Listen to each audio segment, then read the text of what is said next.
What's up YouTube, Annie here. Today's video, a little bit of a departure from our typical travel vlogs that I've been doing lately. I wanted to touch on my YouTube journey and share some advice, particularly around equipment investments for those of you who are just getting started on your own YouTube journey.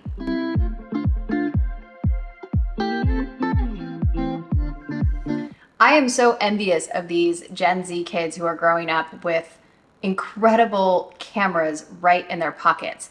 Y'all, I had a Sony Handycam, which had like a full-on tape you had to put in there, a special tape that you had to buy specially. They were expensive. You put it in there and record, and then you had no way to edit it unless you had like the special machines to cut actual tape together.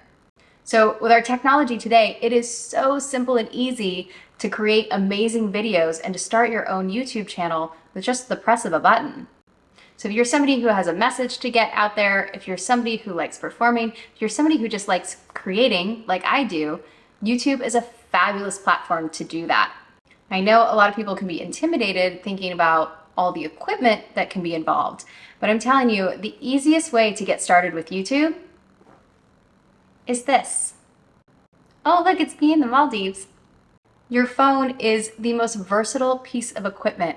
This thing shoots beautiful video, it takes great audio, it can zoom in, zoom out, can change modes. Like, this thing is so freaking versatile.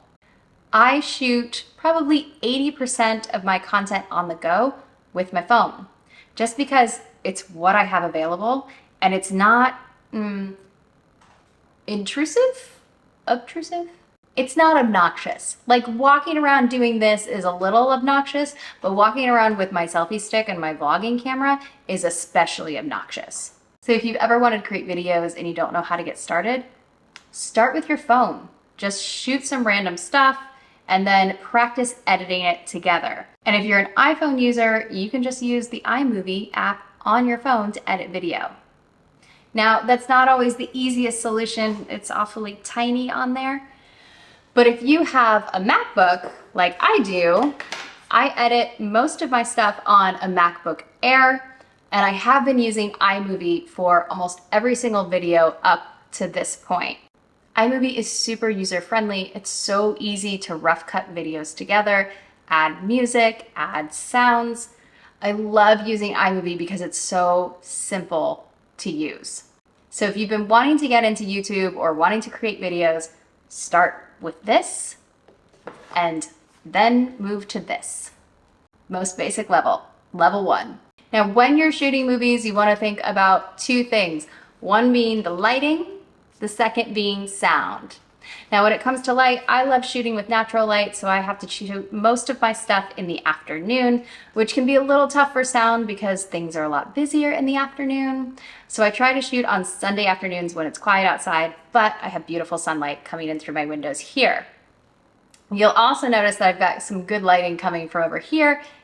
Can you see that? If I hold my hand here, you'll get a little bit of a shadow, and that's because I have a ring light. Hello. Ring light.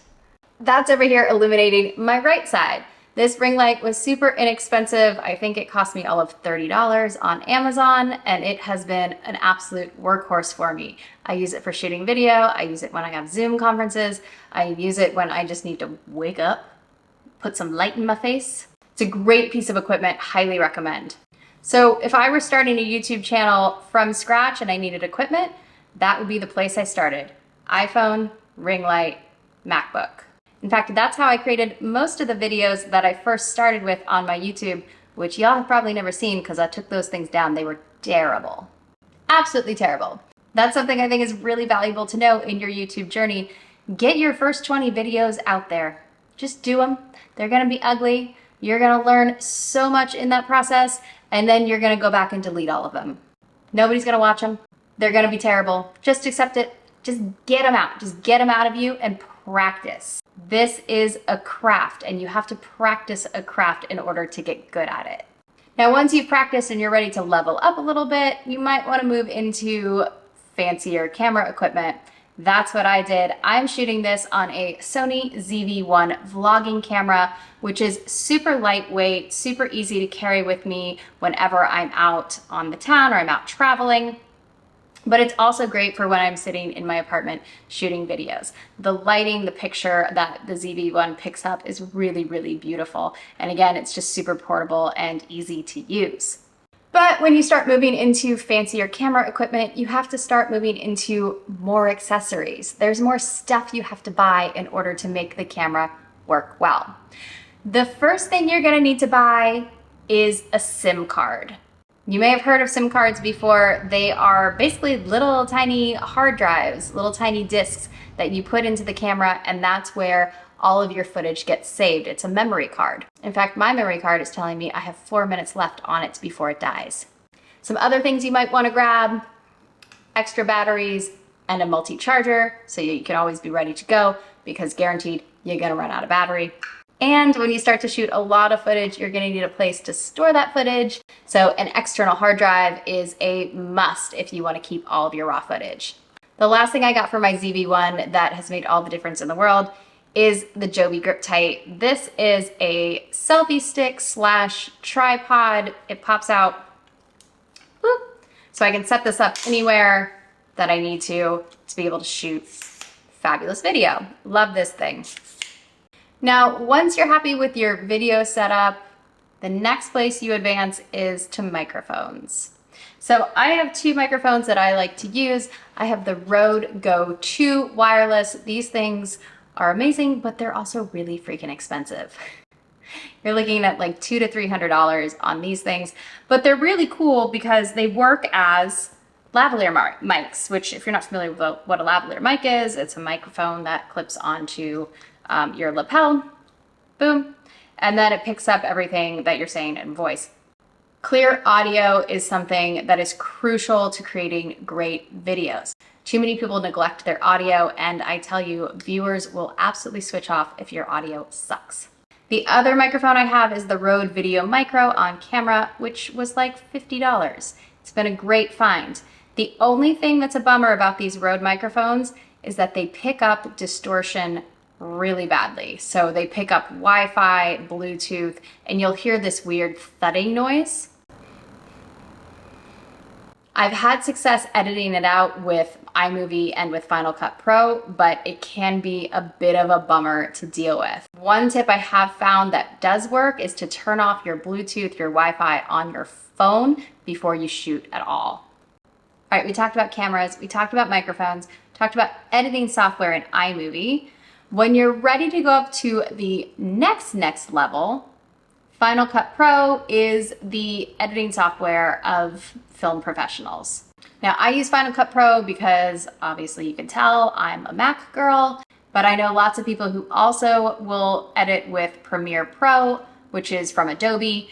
The Adobe Premiere Pro, I decided not to go with it because it's more expensive. They're on a subscription model, so you pay monthly, whereas Final Cut Pro was $300 one time. So that's the direction I decided to go, and also because I was already familiar with iMovie, and Final Cut Pro is really like a super juiced up version of iMovie. The thing that really excited me about Final Cut Pro is the ability to do more with graphics and video and green screen. With iMovie, whenever you want to put in graphics or titles, you're pretty limited to what they give you for templates. And if you want to bring in graphics, you have to use another program like Canva, where you can design something and then export it as a JPEG and remove the background on it. Let's see, we've talked about iPhone and iMovie being your basic place to start with. Talked about doing good lighting using ring lights and natural light. We talked about microphones. I showed you the 2 Rodes that I have. The one thing I forgot to tell you that I think every person needs to get is a tripod. Tripods will make your life so much easier. Trust me, I have tried to shoot videos by putting my camera on top of tables and books and stacking things. I've done that. It is way easier to get a tripod so that you can get everything level. You can put it exactly where you want it to be. And then you can get attachments for your tripod so you can put your iPhone on there and be able to move it around and do whatever you want with it. So definitely recommend getting a tripod. They're also not very expensive, so you might as well have that piece of equipment on hand. Now, when you're ready to step up your game on your travel photography, you want to do more adventure stuff, you want to do stuff underwater, you gotta get a GoPro. It's not in here. Hold please. I have the GoPro Hero 11 Black, and this thing is so much fun to play with. Now, of course, the problem with getting a GoPro is that then you have to get all the accessories that go with it because you want to be able to do everything you can with it. So I bought this accessory kit. It came with the float handle, this guy. So if I drop it in the water, this will float. It came with another head mount, a surfboard mount, an extra battery, and all the charging cords that I need. So if you're gonna do action stuff, I'd recommend getting a GoPro. It is, again, such a fun tool. It's an expensive tool, but it's a really fun tool. The last thing we can talk about is on-phone editing apps. I really like using InShot, which is $15. It's great for creating YouTube Shorts or Instagram Reels or TikToks. I don't know, I'm not a TikToker, so I guess it's good for TikToks. And then a new app that I was just introduced to called Video Leap. Video Leap has these amazing presets that you just plug all your photos or your videos into, and it spits out a fabulous professional looking video. I'm a big fan of Video Leap. I love using it to create my YouTube Shorts. Video Leap is a bit expensive. It's $70 for a year, while InShot is only $15.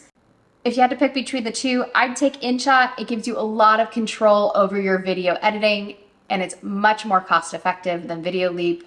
But Video Leap, if you have to create a ton of content, can be a really great option to turn around content quickly. All right, y'all, I think that's all the toys I have. That's all the equipment.